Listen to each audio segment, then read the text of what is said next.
I've always, when I set out to do this journey of collecting the shirts, is because I wanted to be the ultimate Metallica t-shirt collector, one, and two, preserve their history. Because t-shirts, people wear shirts and they fade and they throw them away or they get rid of them. People collect records, tapes, CDs. Nobody collects t-shirts. And that history just goes away. So I'm like, you know what? I'm going to be the guy, you know? Mm-hmm. I'll be that guy to preserve this. The audio clip you just listened to is from the very first interview I ever did.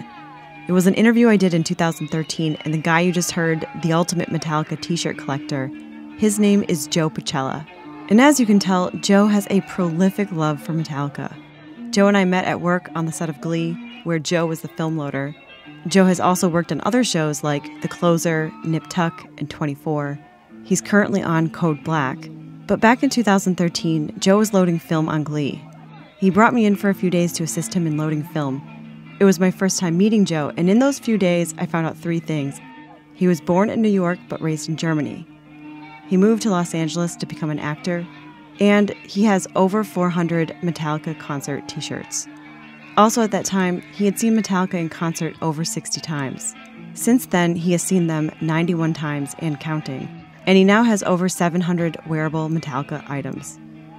At the time of our first interview, Joe had just won a contest called the Ultimate Metallica Giveaway, and he won the contest because of a photo that he coordinated. The photo consisted of Joe sitting in the center of a 400-seat auditorium. In fact, it was the auditorium they use on Glee. Joe is smack dab in the center, and surrounding him are 400 Metallica t-shirts. And it was this photo that declared Joe winner. This episode of Mostly Minutia is a follow-up interview intertwined with the first interview I did with Joe. And as fortune may have it, I actually got 2 episodes in one. So this first portion of the episode is about Joe's love for Metallica and Joe's life. It runs about an hour. Following that will be a bonus interview with Joe on his career in film and working on the famous low-budget cult movie, The Room. Yes, The Room. I hope you enjoy this conversation with Joe and fall in love with him the way I think every person does when they meet him. Welcome to Mostly Minutia. I'm Colleen Lindell. This is episode 25, Joe Pacella, Metallica, and The Room. Yes, The Room.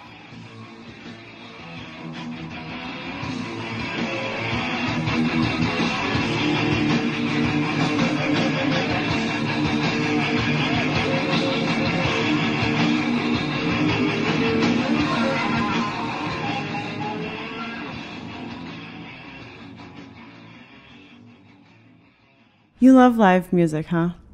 Going to live shows. Yeah, I just went to the Mastodon show over here, Eagles of Death Metal, Mastodon, and Russian Circles. Mm-hmm. They're a band I think they're out of Detroit or Ohio or something. They play instrumental metal. I don't know, for some reason, just watching music, it doesn't do anything for me. I like to watch a frontman sing or run around, you know, but just watching just instrumental for me, it's just, okay. It's great when you're on a CD at home, but going to a show is like that. It's like, and then at the Palladium, the sound is shit anyway. So you got the live metal, you know, it's crappy sound through the crappy. The Palladium sucks. Where's your favorite venue in LA?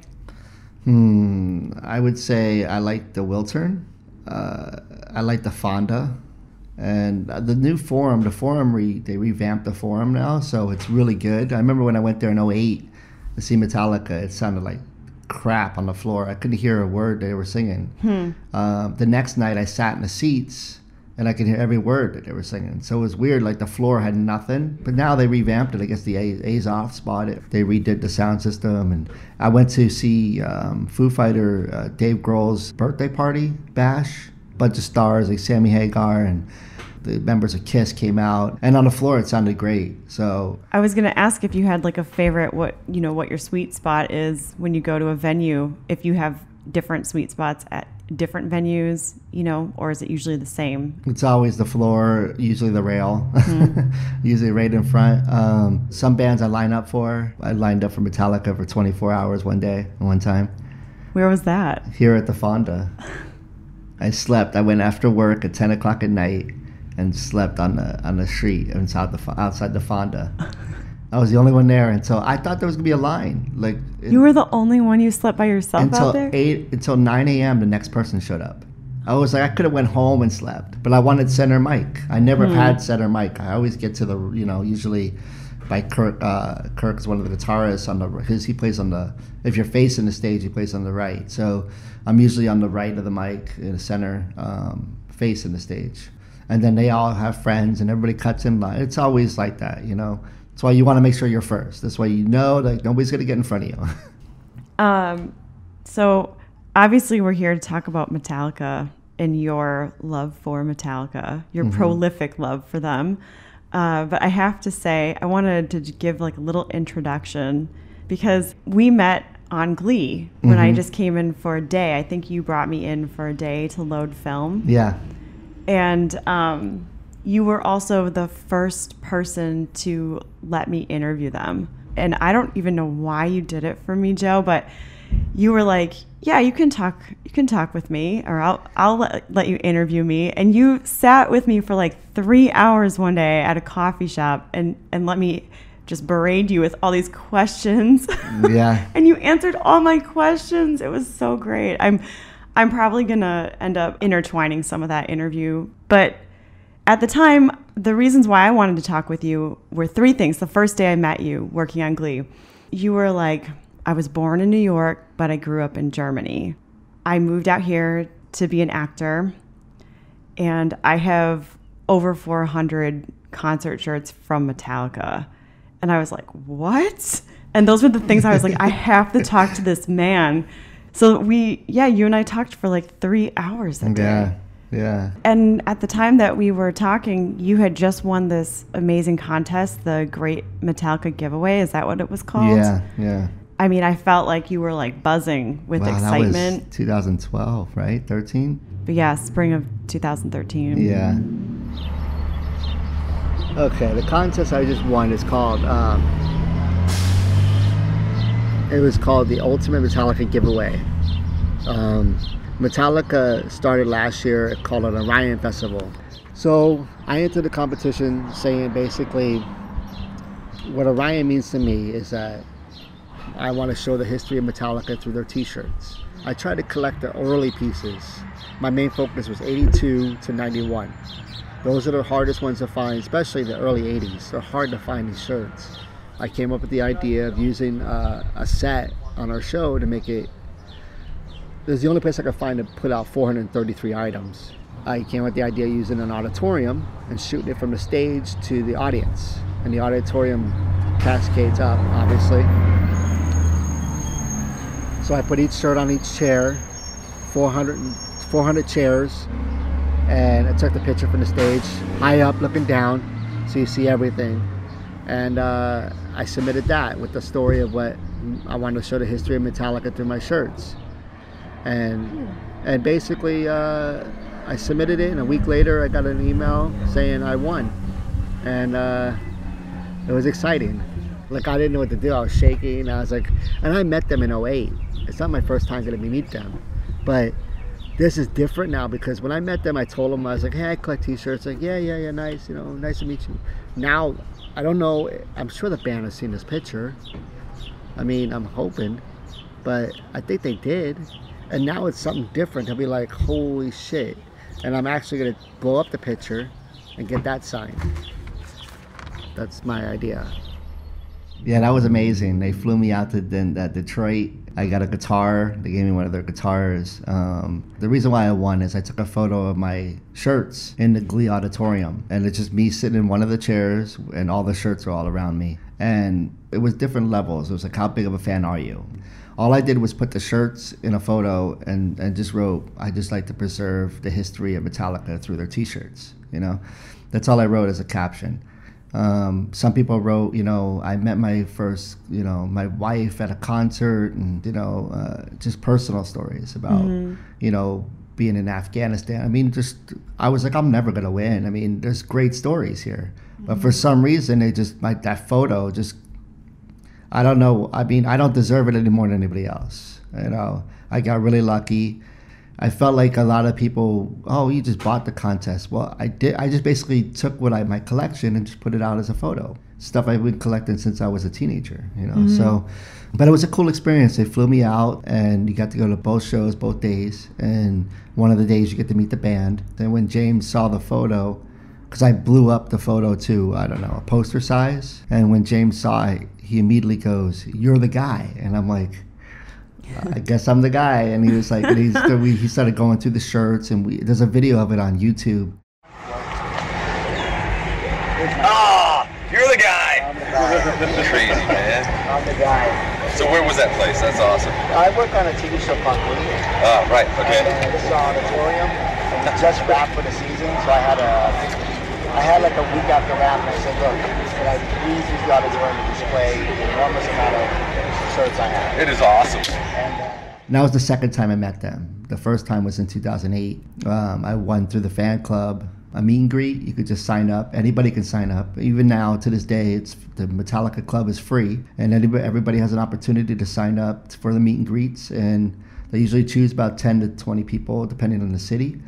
But I got to meet him in 2008 in Fresno, and I drove up there with just one item, my guitar. And then I was like, I needed something funny, you know, something like interesting to have them sign. I can't just get an album cover, or, you know, I was like, I got to be funny. So at first I was working on Nip Tuck at the time. I wanted to get a breast implant from our prop department, and I almost got it, but the prop master said no way.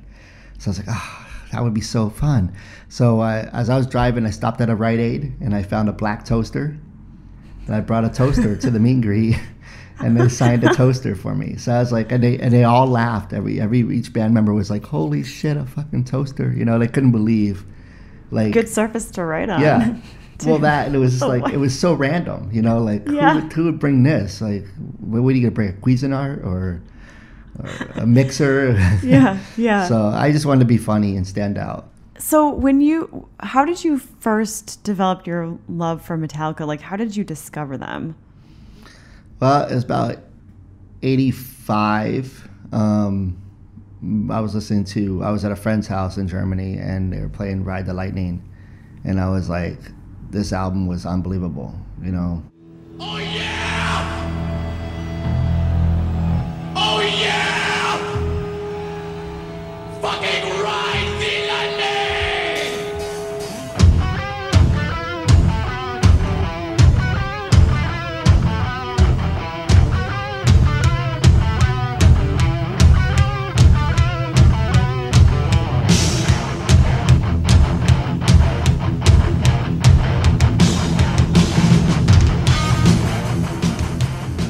And then Master Puppets came out, and I was still a little young, you know, and I wanted to see them so bad. They were coming to Germany in '86. I convinced my father to get a ticket, and during that tour, they were touring from Sweden, and they were going to come down like the later part, and there was an accident, and the bassist Cliff Burton passed away. It was a bus accident. So they canceled the tour. So I thought it was done. You know, you lose your bassist, you lose a member of the band. Like, what are you going to do? Especially it was a horrific accident. It wasn't like, you know, natural causes. I mean, it was a legitimate. He was underneath the bus. It was a night like most of the rest of them on that tour. Play a show, hang out, drink, and stumble onto the bus. That night we were in Sweden. We were on our way to Denmark for a show. Me and Cliff were the last two people up. I went to bed before he did. The next thing that happened was I just remember hearing these loud noises. It wasn't an earthquake, it was the back wheels of the bus jumping. The bus flipped and was rolling. And I thought, oh my God, we're going off a cliff or something. The bus, you know, went over on its side, you know, and I kicked out the back window, which is the emergency window. I don't know what it was, 15-degree weather outside. You know, we're all in our underwear. I just started freaking out, and I just knew instantly that something was horribly wrong. I could hear everyone else screaming and crying, but I didn't hear Cliff's voice. But it was all kind of odd because we were standing there going like, where's Cliff? And turn around, I could see I could see Cliff's feet sticking out from underneath the bus. There's no movement, there's no nothing. And that was just something that I'll never forget. The vision is just, it's burnt into my mind. It took days and weeks to be able to just understand that had gone down. You know, it's one of those things you relive over and over. You think so much about, and you try and change it in your mind. It was so surreal because death and mortality, that was not part of the gig, you know what I mean? I felt like an orphan, you know? It felt like I had lost, you know, an older brother. It was so sad that he was taken at such a young age. Shortly after his funeral, we all decided Cliff would be the last one to say, you know, let's give up. That pissed him off, you know, immensely. We had to keep going because it was the only thing we knew. We talked about it and we wanted to keep the spirit of Cliff Burton alive and well in Metallica. And to stop Metallica would to stop that spirit. So the band members they took a break and they went back to San Francisco, and at some point they decided, okay, we need to continue. They, you know, interviewed different bassists around the area, and Jason Newsted took over. And they came back in '87 to finish their tour, and that's when I saw them the first time, in '87. Nothing more! Deal with the master of puppets!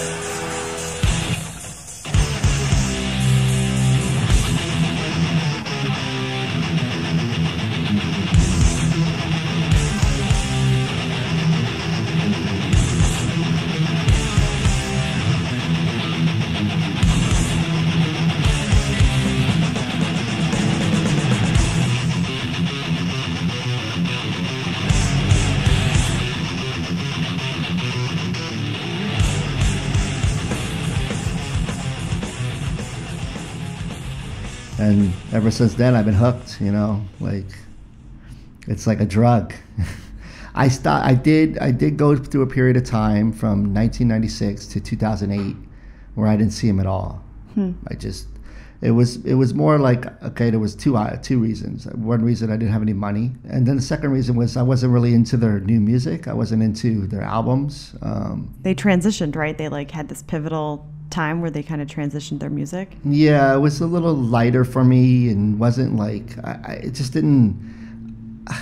like the old school stuff, the 7-minute songs, you know, where they start off slow and they go hard and they go back to slow. I mean, it was incredible back in the old days when Cliff was the band. It was like, musically, it was just a cohesive unit. And then when Jason came in, it was like, you know, he's a good bassist. It just wasn't, it didn't have that thing for me. And then the Black Album, that came out, it just became so commercial. You know, everybody was like, oh, I know Enter Sandman. I'm like, yeah, but do you know, Call of Cthulhu or, you know, Whiplash or any of these older songs? And they're like, no.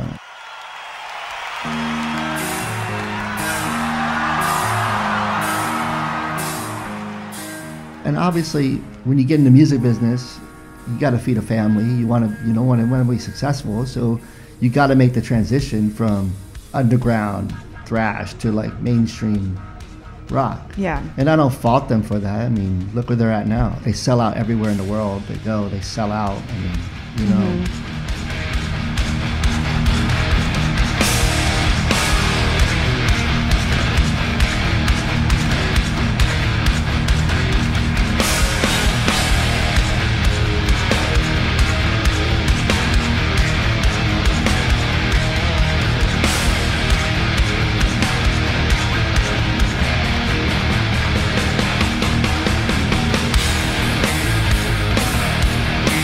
Are you out there?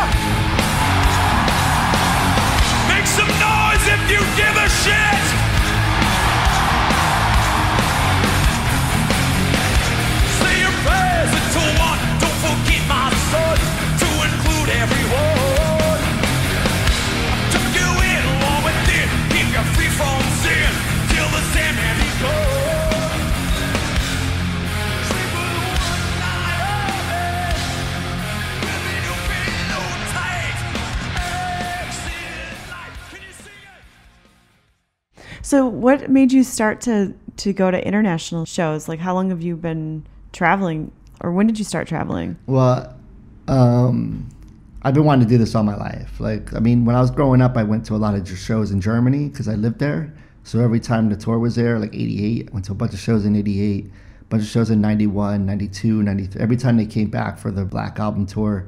And then I moved back to the States in 94 to go to college. Finally, I wanted to grow up. I was like, okay, I'm 25 years old. I need to do something with my life. Is that when you started going to college? Was when you were 25? I dabbled in college at 18, didn't work out. I dabbled again in 20, didn't work out. It just I just couldn't focus. I just wanted to party. Mm-hmm. I mean, I went to boarding school growing up, so I was sheltered. In Germany, you went to boarding school? Yeah, it was actually in Innsbruck, Austria. My mom and my stepdad, we lived in Garmisch-Partenkirchen, which is on the border of Austria, and in the military, there was no high school in Garmisch. We had to travel by bus every day to Munich, which is about a 45-minute drive. But my parents were like, nah, we don't want them to do that. We'll just, we'll see if the government could pay for boarding school. And they approved. So my first one was in Salzburg, my 9th grade year. And then when I was in Salzburg, the headmaster at Salzburg wanted to open up his own school. And so he took about 7 of us to Innsbruck. And I figured it was closer to Garmisch. And I was like, yeah, I'll do it.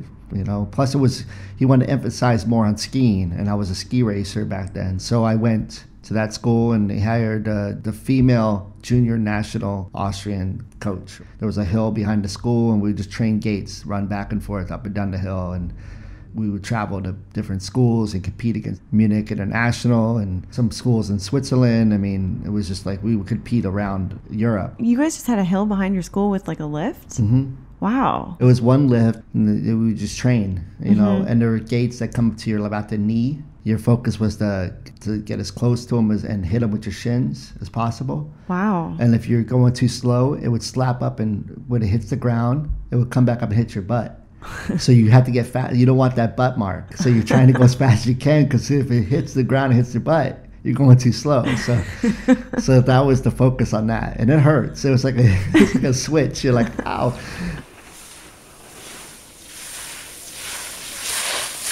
When did you move to Germany?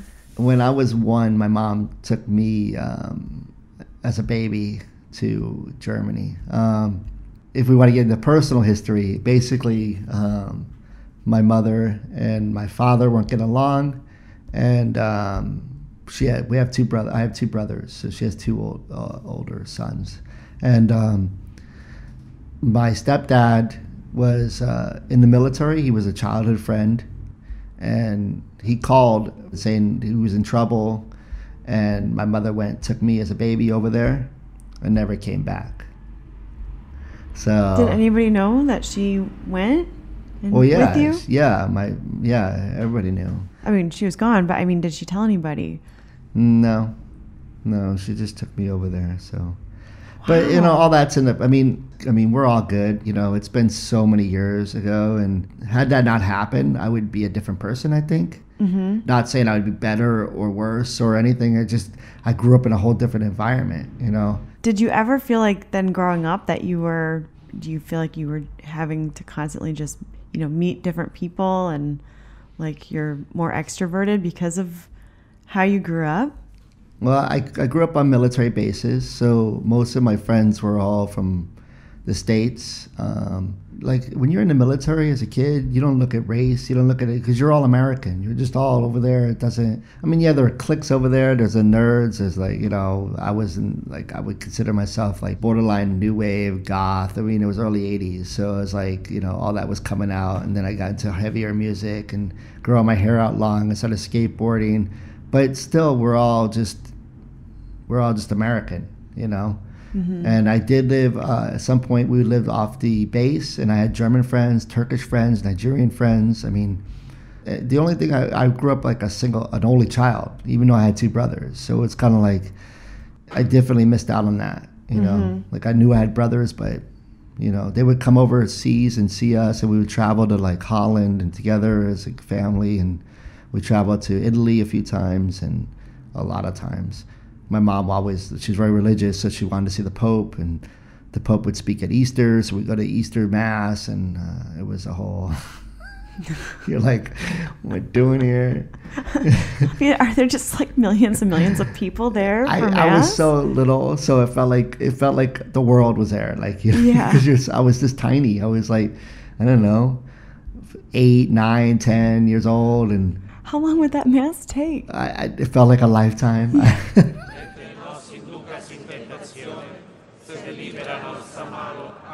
Ave Maria, gratia plena, Dominus tecum, benedicta tui mulieribus, et benedictus fructus ventris tui, Iesus. Santa Maria, Mater Dei, ora pro nobis peccatoribus, nunc et in hora mortis nostre. Amen. Ave Maria, gratia plena, Dominus tecum, benedicta tui mulieribus, et benedictus fructus ventris tui, Iesus. Santa Maria, Mater Dei, ora pro nobis peccatoribus. I don't know. I'm not a religious person, so I would do to people what I would want to be done to me. You know, basically, it's like live my life the way, you know, just be kind to people. And I just feel like religion puts a lot of pressure and false hope, and you know, growing up in it, seeing things behind the curtain as an altar boy. Yeah. I remember you were explaining that you had seen like one of the priests had, or maybe it wasn't a priest, somebody had pornography or something, and you were my neighbor who was a priest. We lived on base, and he was the neighbor. Like, we would go across, and I guess I was rummaging, but yeah, I just noticed he had porn tapes. I was like, oh, okay, and he's a priest, and I just don't know how to describe it. It's one of those things where it's like, okay, I'm listening to this guy preach, and then he's going home watching porn, and which is fine because I watch porn. I have nothing against porn. It was just weird because it's a man of the cloth, and you read about how thou shalt not, that's a sin, and he's sitting there looking at it. So it's like, it didn't make sense to me. So that's kind of where it kind of started tapering off. Really, that's actually the moment where I was like, okay, maybe just figure out life on my own.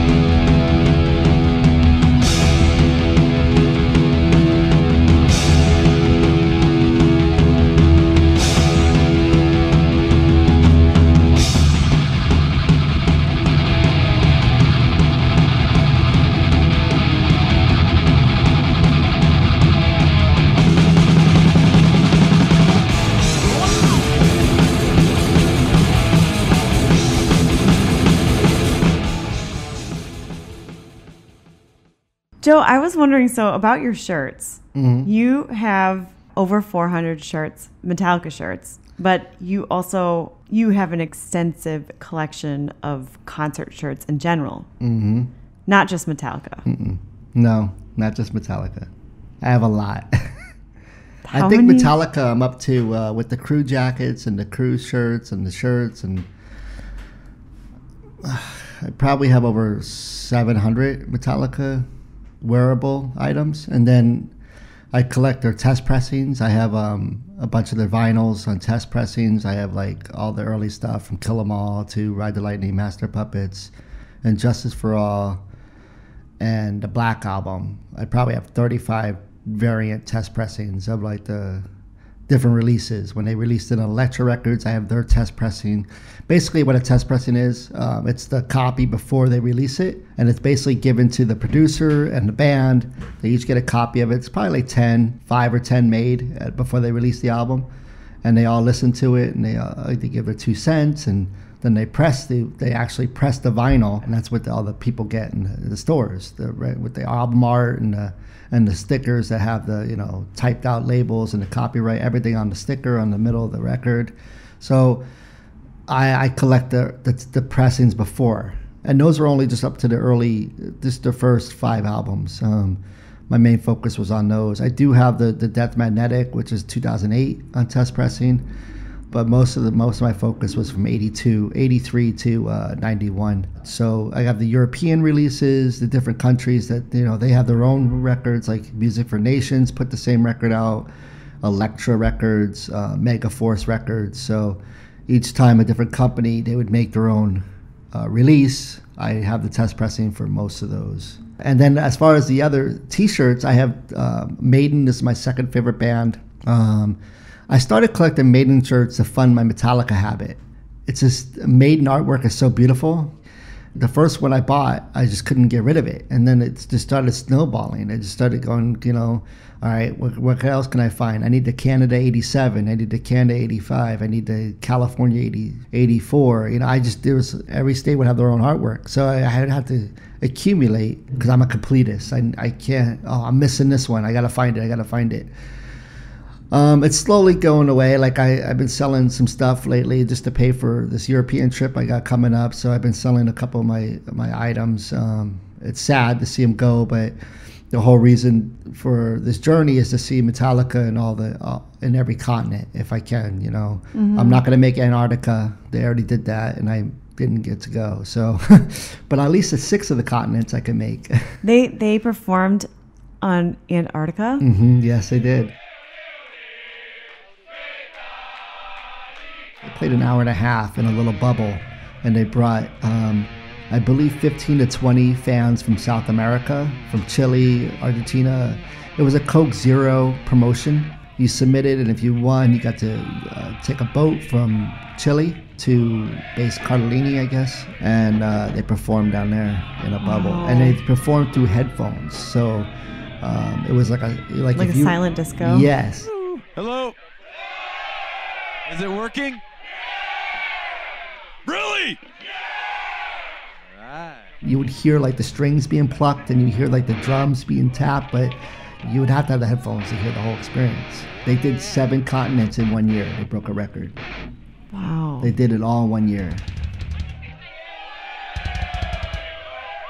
Are you ready to make history? So are we!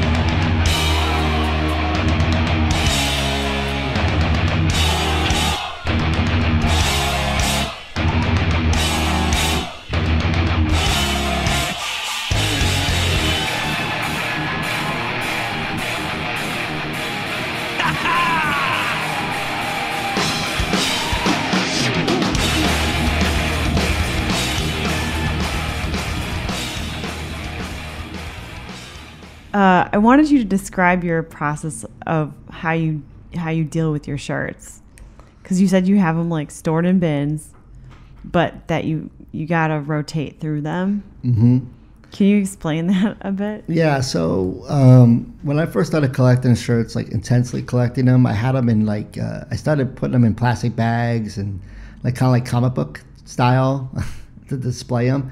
And then I went on some website, Smithsonian Institute website, and they said you shouldn't store cotton in sealed. You should let them breathe. And the reason why is because eventually over time they'll flake apart and disintegrate.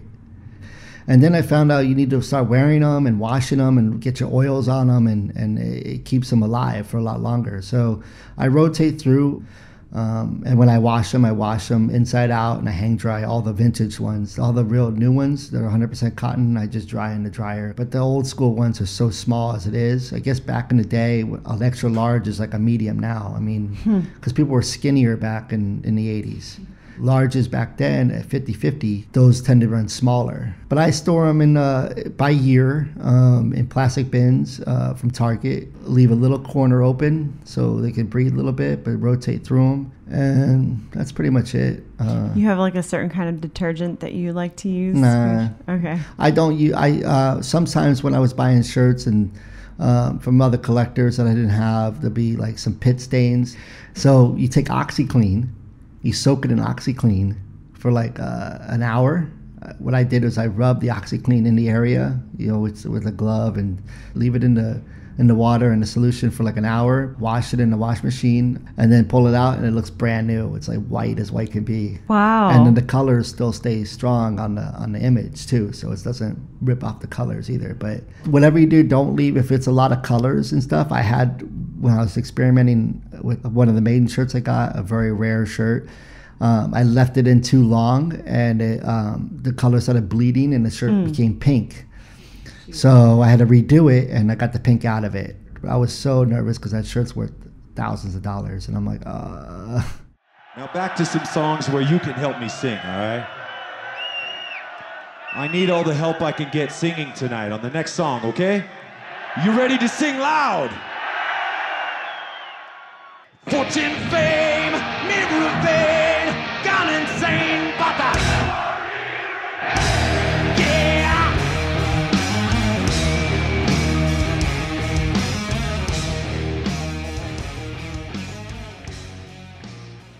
I travel with two Norwegian guys, and they're the Vikings, we call them. They're big, 6 foot, long beards, long hair. If you think of a Viking, you look at them. They look like Vikings. You travel with them to each concert that you go to, each show is with these guys? Yeah, Glenn and Ulla, yeah. They're great guys. They're so great. They're like teddy bears. How'd you meet them?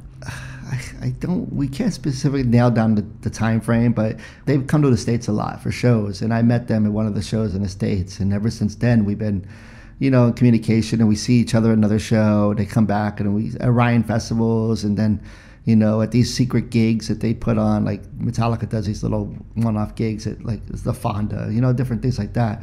So we became friends, and I really want to do South America. I Facebooked them. I go, hey, you guys up to going to South America? And they're like, yeah. We couldn't do Ecuador or Puerto Rico because it didn't fit in our schedule. It would have been 2.5 weeks. So we just did the week where it was like Colombia, Bogota was the first stop, and then Guatemala City, and then Costa Rica.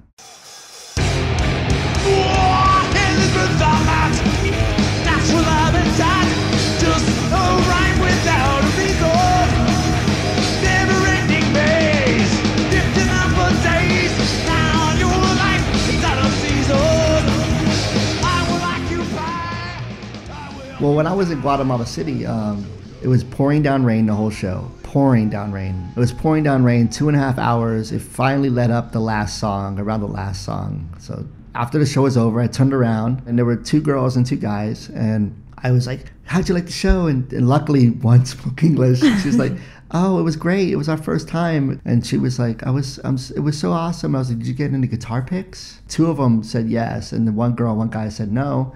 So I pulled out of my pocket. I had like a handful of picks, and I gave them each one. And then the next day, I fly to Costa Rica, and I get a message on Facebook. It's one of those Facebook messages where you have to like approve it to see it. Yeah. So it was one of those. I read it, and I was like, I don't know if you remember me. I was the girl you gave the guitar pick to, and I just want to say thank you. And I'm not a stalker. You were in a photo with a friend of mine in Colombia. Wow. So in the show before Guatemala, I took a photo with some people, and this guy, Henrik, which she knows from her childhood, happened to be in the photo. And he was tagged with me. That's how she found me. That's crazy. And then ever since then, we've just been talking. We talked back and forth on Facebook, and then I got her WhatsApp number, and we've been just chatting, and we have so much in common, especially with Metallica. I mean, that's a big deal, especially because my ex, not a big Metallica fan. She's R&B and hip hop, which I have nothing against. It's just that I want to do these things together with somebody. I think music in a relationship is really important, especially for me now. I want to be able to do things with somebody that likes the same stuff I do. So Metallica was playing Mexico City in March, and the Vikings, and her and my friend Aaron from Detroit, my friend Jason from Ohio, we all went down to Mexico City, and she was with me for 8 days. Ciudad de Mexico!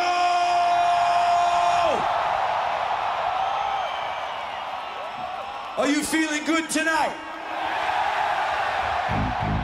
Metallica is here to change that. We're gonna make it all better. We don't give a fuck what you look like, who you are, where you come from, what color you are. You are here tonight, and you are family. Welcome to the Metallica family, for whom the bell tolls!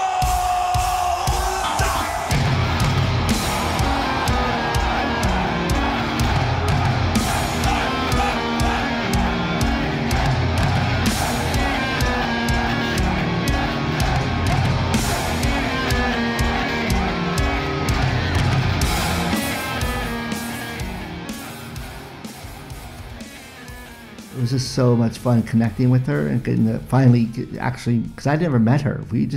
I turned around and gave her a guitar pick, and right. Everything else has been via text message and FaceTiming and stuff like that. But so when we finally met, it was just like, it was amazing. She's an amazing woman, and she's coming with me to Europe. So we're gonna go see Metallica in Amsterdam in September for 2 shows, and then we fly to Paris for 2 shows, and then Lyon for a show, and then 2 shows in Cologne, Germany. That is so cool. Yeah. Well, why did she get in contact with you? Did she just, because there must have been something about you, like she saw you in the photo, obviously, and she knew you because you gave her the guitar pick.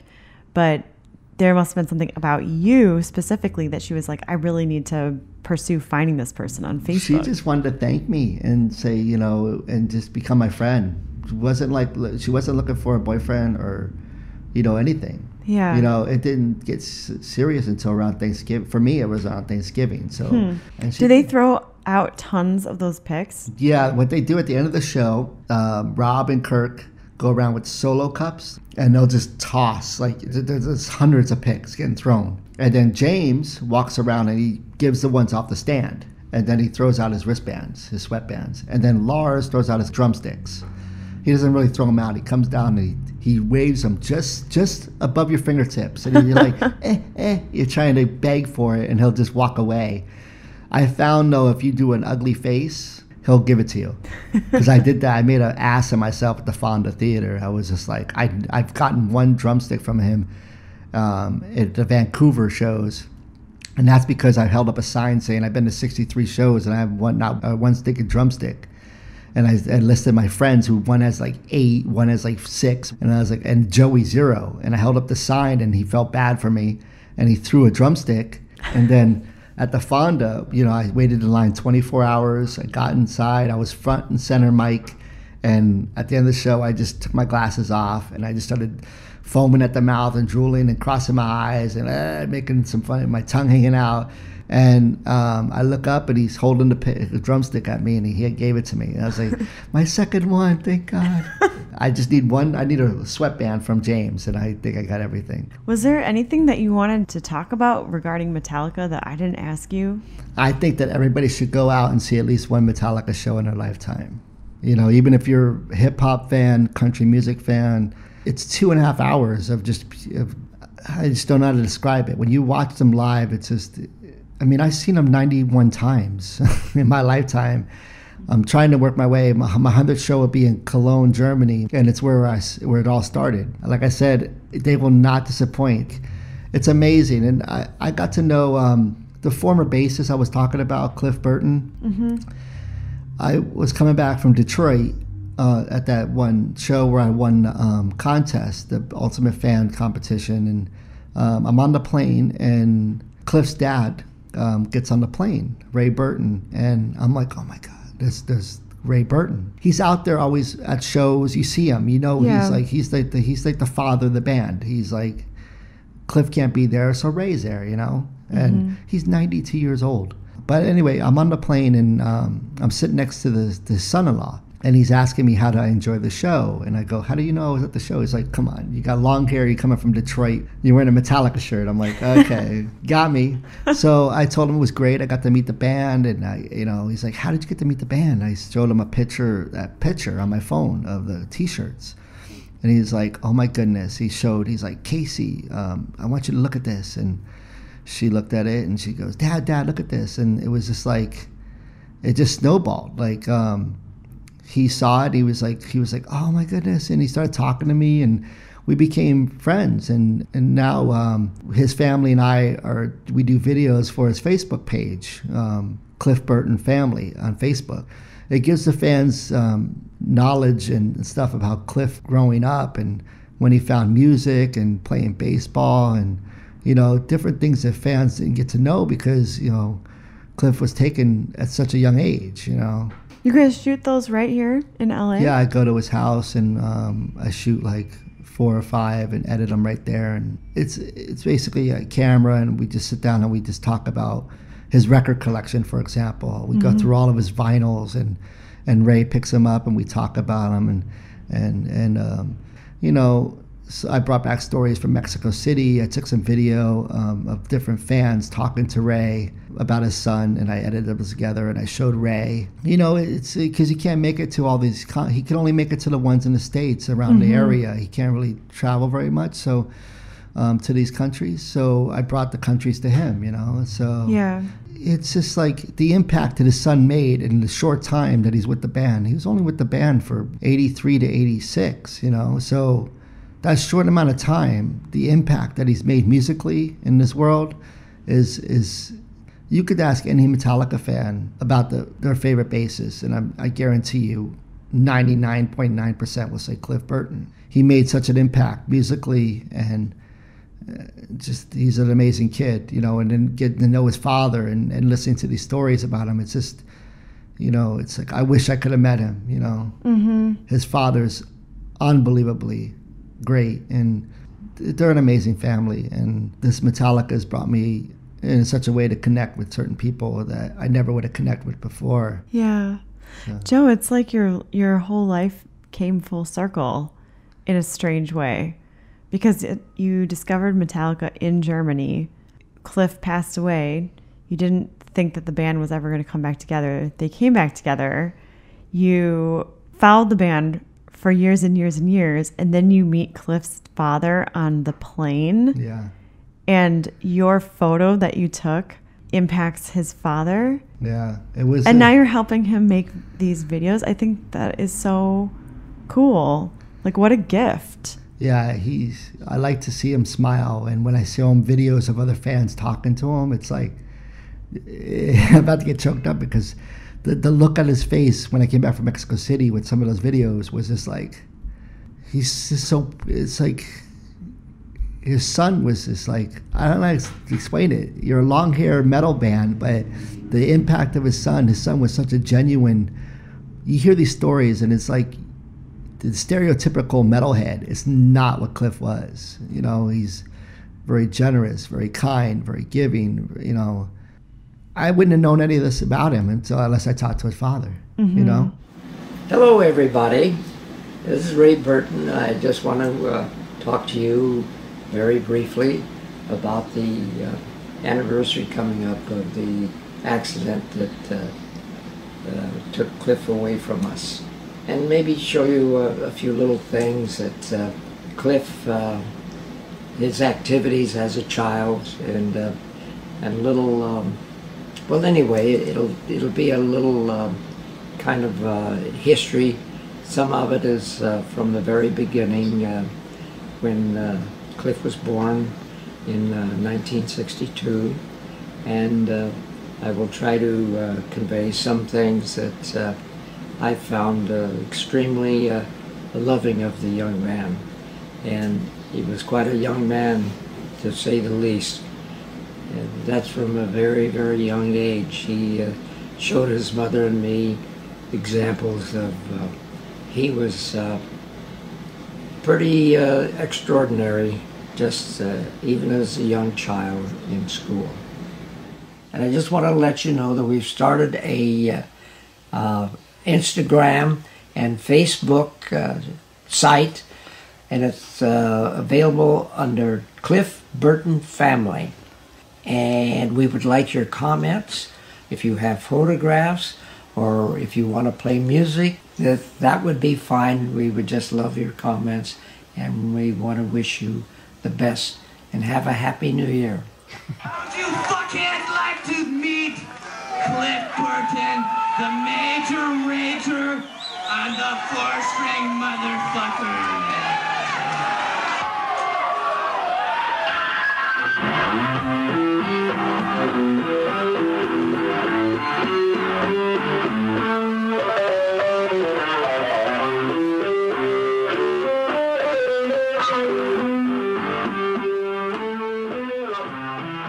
hope I said everything. I hope to see anybody out there on tour. If you see a guy with long hair and a goatee, a little grayish goatee, come up to me, I'll talk to you. I'm approachable. So everyone will know what you look like from this show, from this episode. Yeah.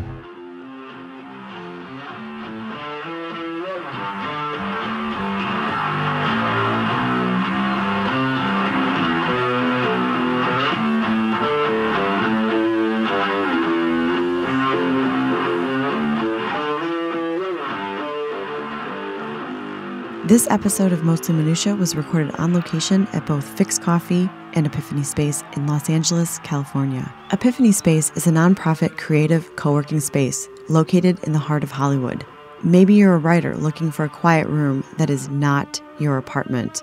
Consider booking a day at Epiphany, where you have access to complimentary espresso, a courtyard, quiet spaces, as well as the good vibes of other artists working around you. Go to epiphanyspace.com. Thank you to Joe Pacella for generously sharing his love of Metallica. To see Joe with all his t-shirts, go to mostlyminutia.com or colleenlindell.com. Or if you're interested in perusing Joe's collection, check out his site, www.joeydebox.weebly.com. That's Joey Debox, DABOX.weebly, WEEBLY.com. You can also follow Joe on Instagram at Joey Debox.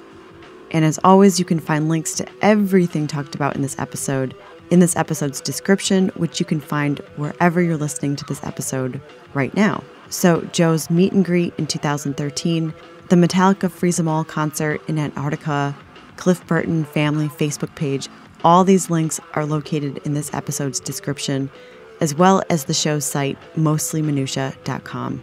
Lastly, all sound clips in this episode are taken from live concerts found on YouTube, each one coordinated with the years that Joe talked about. So for example, underneath this playing is Cliff Burton at his second gig with Metallica in San Francisco, 1983. And lastly, after this is a bonus 25-minute conversation with Joe on his career in film, how he got started, what his job entails, and the cult movie he worked on called The Room, which he tried to quit 3 times, but as destiny would have it, it was the show that wouldn't quit him.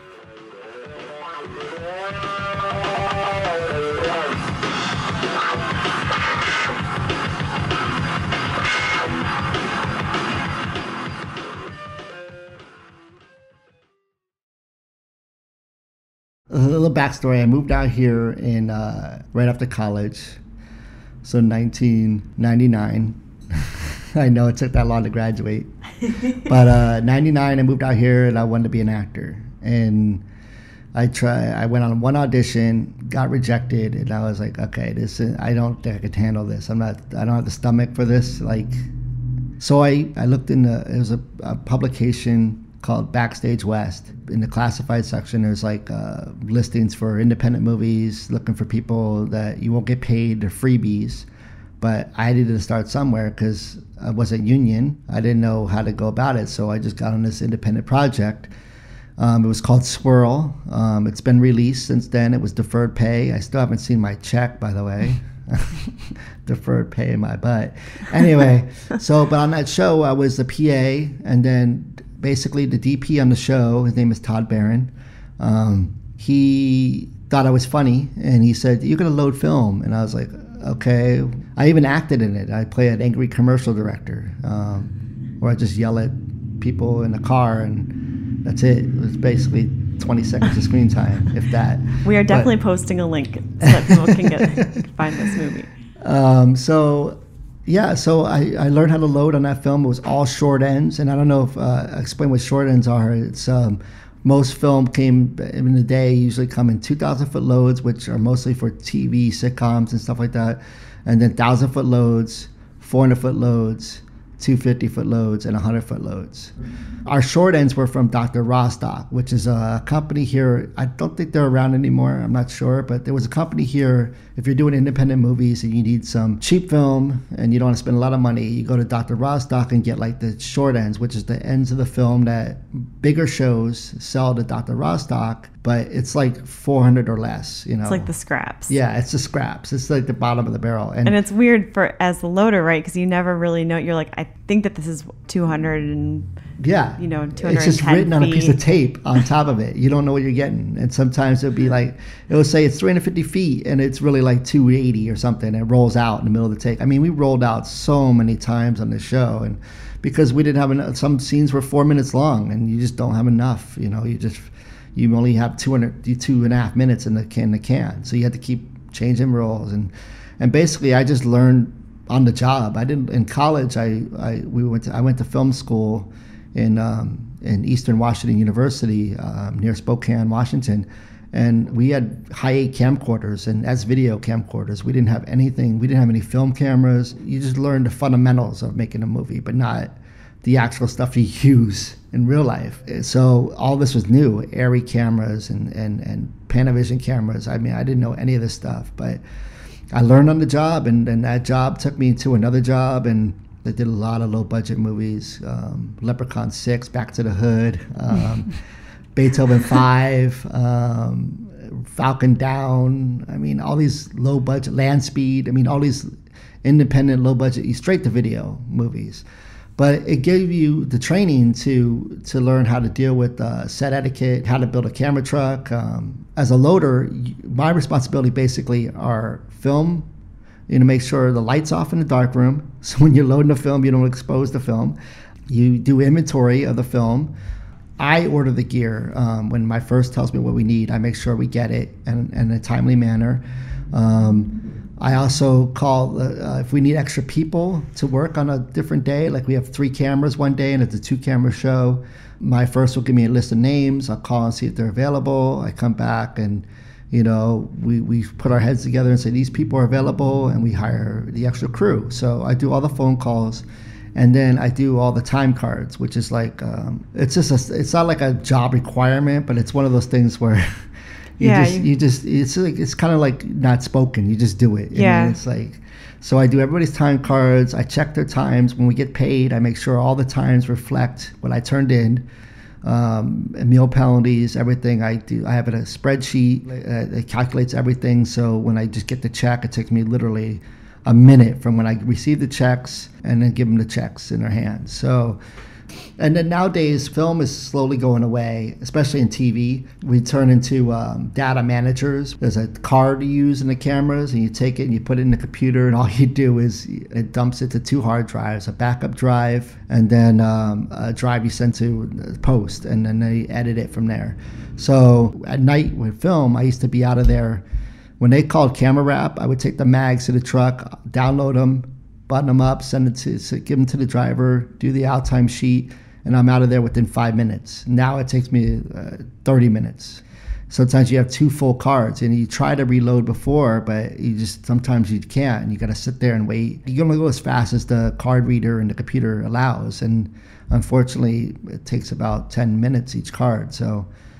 And you were a film loader for like years, and only like in the last 3 years you ended up making the transition, because you guys were working on Nip Tuck, or you did 24, Nip Tuck, then Glee. Is that how it worked out? And Glee was shooting on film. Yeah, I did. I was on The Closer, season 1 of The Closer. That was my first big break, was to get my own show. I mean, I played a lot on Felicity and Arliss and some other shows, but I never had my own show.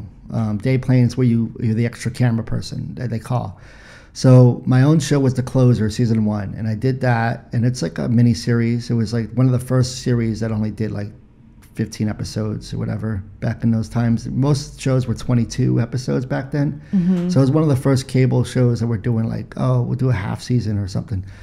So I did that, and the same producer from The Closer was Nip Tuck. His name was Michael Robin.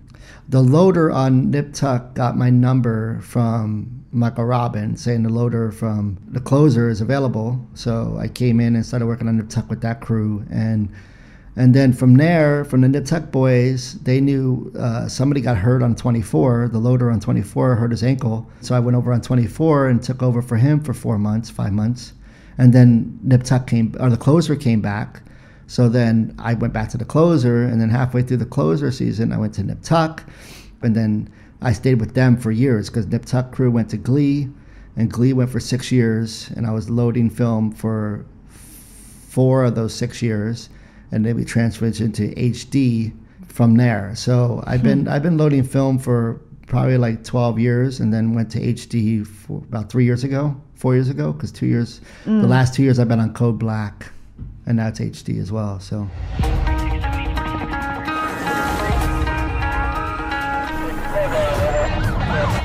Hello, residents. For the next 3 years, I'm your mama. And this is Angel's Memorial. At Angel's, code green is relatively quiet. Code red, things are starting to get dicey. But when that board says code black, we're so overrun by critical patients, we don't have the staff or the resources to treat them all. How often does that happen? Almost every night. Actually, the funny thing that I think about loading is that it's the entry-level position for the camera department, but it is one of the most difficult jobs. Yeah. Because you're not just doing it. I mean, being a first assistant is a very difficult job, too. Like that, if I had to do that position, I'd be sweating my butt off. But as a loader, it's like you're taking care of so many people. And depending on the crew that you work with, you're often getting food for people too. Yeah. And keeping track of their personal belongings and delivering their personal belongings to set. Like, oh, it's starting to rain. Can you get my raincoat? Oh, I'm really cold. Can you get my winter coat? It's in my bag. My bag is black. All the bags are black. Yeah.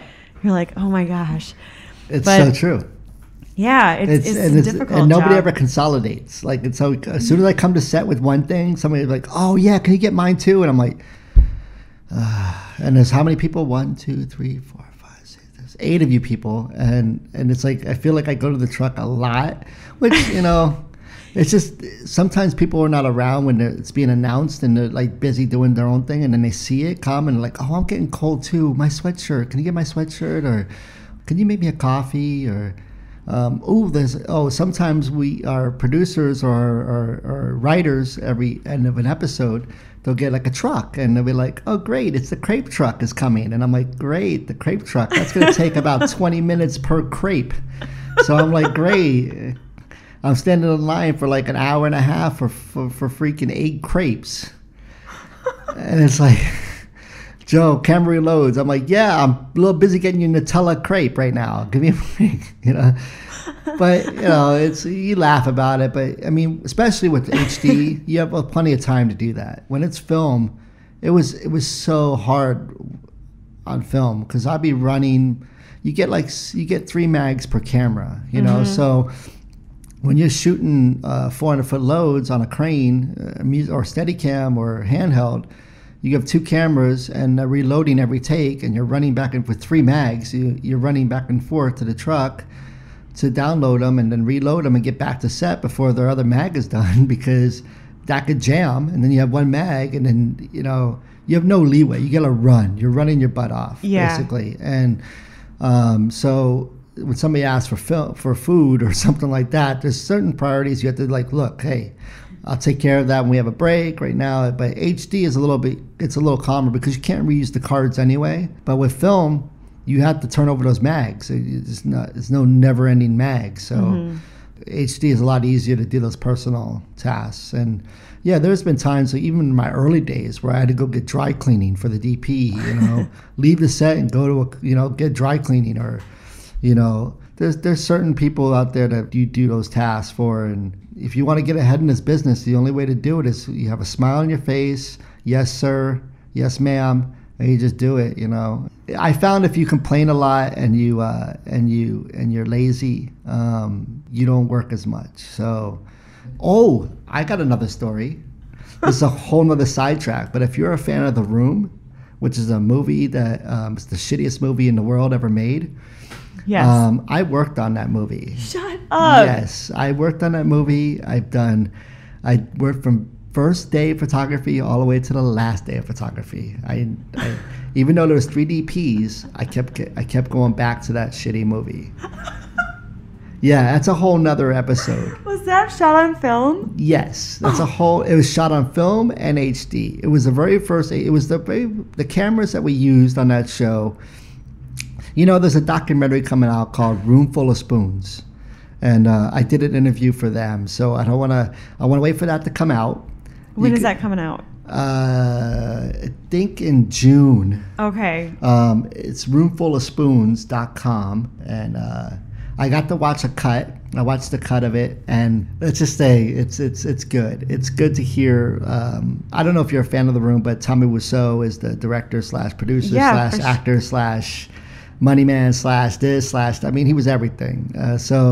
And he barely speaks English, and we don't know where he's from. But if you get a chance, order a copy of Roomful of Spoons. It was a Kickstarter campaign, but now it's fully able. You could order it, pre-order it, and it's so funny to get to find. You finally, I don't want to give it away, but you get to know a little insight on Tommy Wiseau, and my stories in there are.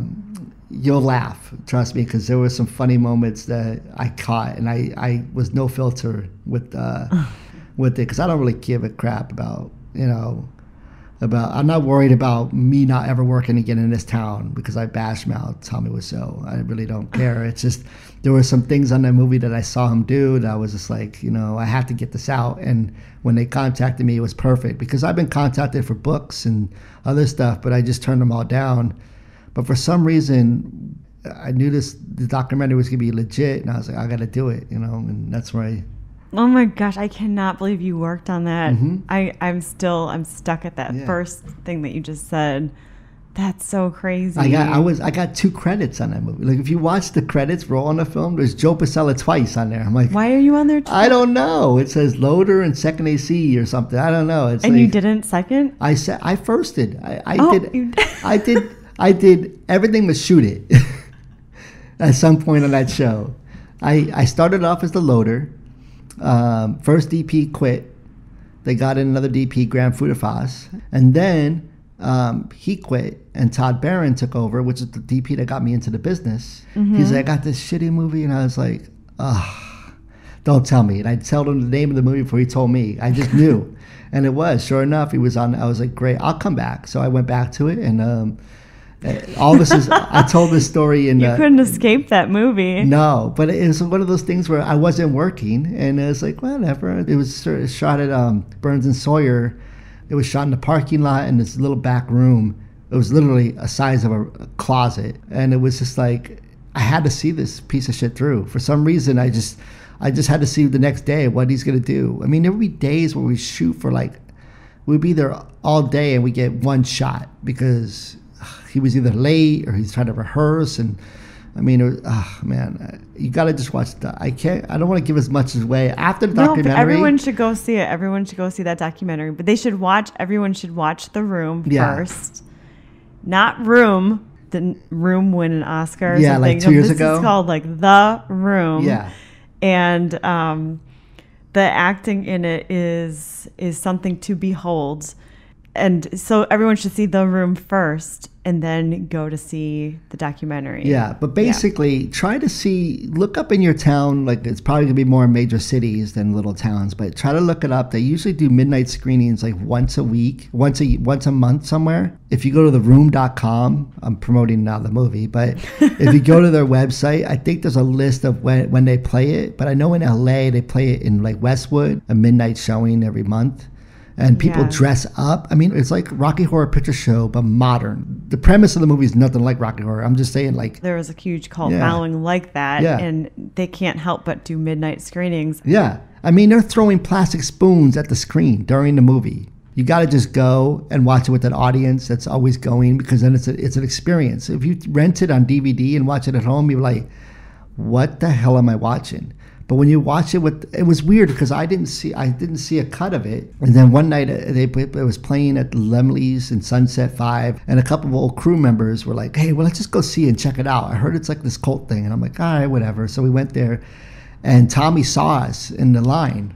And he's like, oh my God, my crew. And he comes up to us and hugging us. And we're like, please don't announce it. We don't want to. But it was so weird because after he left, all these people around started surrounding us, asking for autographs and pictures. I'm like, what's he like? I'm like, oh my God, really? It's a piece of shit movie, guys. Seriously. Can't talk right now. Please talk to me, please. You're part of my life. You're everything. I could not go on without you, Lisa. Yes, nipples! You're lying. I never hit you. You have to tear me apart, Lisa. Are you so hysterical? When they're doing the credits in the beginning, there's an opening sequence where they're driving across Golden Gate Bridge, and it's like the longest shot ever.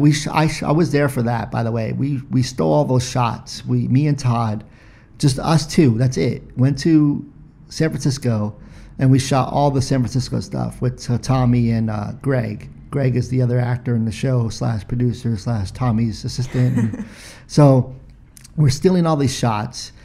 I'm pulling focus on 2 cameras. There's 2 cameras side by side, an HD camera and a film camera, a BL6 or BL4 or something, whatever, one of those older film cameras. So I'm pulling focus on both, so it's not going to be sharp at all. Some car in the distance traveling across Golden Gate Bridge. I'm on some mountain, like you could hear the comments of it about focus, and you hear the audience. They already know what's happening because they've been there thousands of times, they've seen it. And then when Todd's name comes up, they go, "Fuck you, Todd Barron." Like, it's just like so random because it's like, "Fuck you that you gave us this piece of shit movie," or because he got the credit even though he did the last 3 weeks, but he gets the credit because the other guys quit. So did any of the actors know? They didn't know what they were getting into. No, they filmed this movie. That legitimately, Tommy was like, "This is a serious movie." I mean, because I would crack up. There were times where I would just like, all right, I just laugh in the middle of the take. I couldn't. His English was so bad. It was like, didn't make sense. And we had to cut because there were times where I would laugh or other crew would laugh. And he would just get irate and yell at us saying, "This is serious, guys. I'm trying to make a serious film here." And we're like, okay, nobody's going to see this fucking movie at all.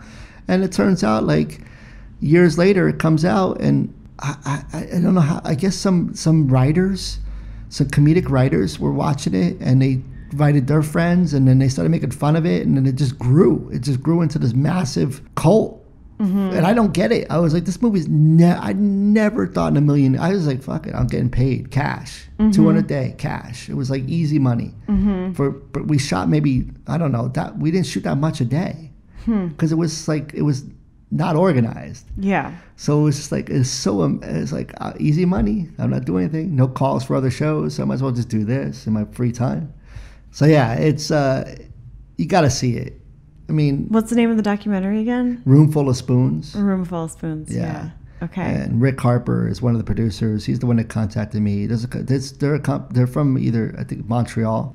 But they're really nice guys, and you got to check out their documentary. You hear from all the cast. The cast talk about working with Tommy. Do they interview Tommy? No. Interesting. No. No. But you get to hear all the stories and stuff, and you hear from the crew and Sandy, who actually directed the film. He's the script supervisor, but he didn't get the title director, but he pretty much kept. If he wasn't there, we would have been lost at sea because. Was there any AD? No. It was just not. It was not a movie. This is so funny. It was not a movie that was like prepared at all. Like if you needed equipment, we would just go in Burns and Stoyer and just take whatever we needed. Oh, we need a filter. Just go ask. I think his name was Paul, and Tommy would pay for it. It was all he paid for everything. It was crazy. Will you come back on my show after the release of the documentary? Yeah. Okay. Yeah. We can do a follow-up to this because this is like, you're just blowing my mind right now. Yeah. I've never met someone who worked on that film before. I mean, the only reason why I even saw it is because my brother was he was quoting it one day, and I was like, "Why do you keep saying you're tearing me apart, Lisa?" Yeah. I was like, "What is that?" And he's like, "It's this really bad movie that I've been watching with my roommate." Yeah.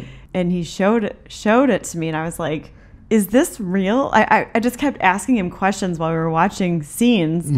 I'm like, "But is this a serious thing?" I did not know how to receive that movie. He basically, when he came first day on the set, he was like, I want to make a movie kind of like Streetcar Named Desire, Tennessee Williams, he wanted to be, it's very serious. I'm tearing me apart, Lisa. Yeah. He's trying to be Marlon Brando. Like he's like, oh, okay, all right. You know, and then he wanted to be a legitimate actor. Like he studied it in San Francisco, and really, he has a ton of money. I don't know where he got his money. Actually, you know what? It's all in the documentary. Okay, all that comes out a lot of the questions of the movie comes out in the documentary. Like even me, like working on it, I was like, what the hell? And I learned a lot from watching the documentary. So yeah. He's probably made a lot of money now from the film, right? Don't you think? I don't know. Maybe not. Probably. I don't know. He gets midnight screenings. He has like a bunch of merch that he sells, like Tear Me Apart Lisa shirts and oh hi Mark and footballs. They have like little footballs that say, because they throw a football. Literally, they play football with each other, and they're standing like 2 feet away from each other, like throwing a football back and forth. I'm like, who does that? In tuxes. They wear tuxes. Out of nowhere, they're wearing tuxes. There's no wedding. There's nothing they're going to. It's like they appear in tuxes out of nowhere. It's like, it's most random shit happening in this movie. You don't understand. Like people just show up out of nowhere. They change the character in the middle of the movie to another actor. I mean, it's just like, it's so weird. And from scene to scene, I have so many different emotions.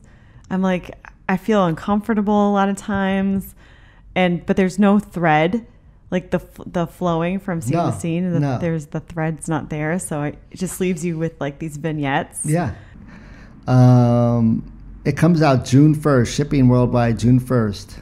$15.99 is the pre-sale for the DVD. So if you go to Roomful of Spoons on Facebook, and you can contact them through there. But yeah, look, I learned a lot, and I worked on the piece of shit. I even did all the location, the cheap. I did that. Oh, hello, doggy, at the flower store. I was there for that. I mean, if you're a fan of The Room, you know exactly what I'm talking about. Out of nowhere, he just goes, hello, doggy, and buys flower and walks out. It's so weird.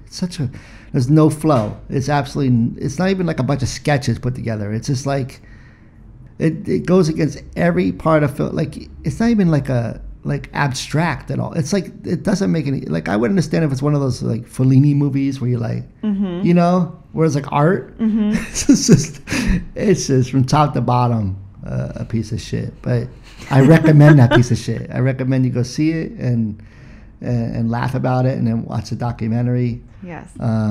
Anyway, on that note, it was a pleasure talking to you. Thanks. It was great talking with you, Joe.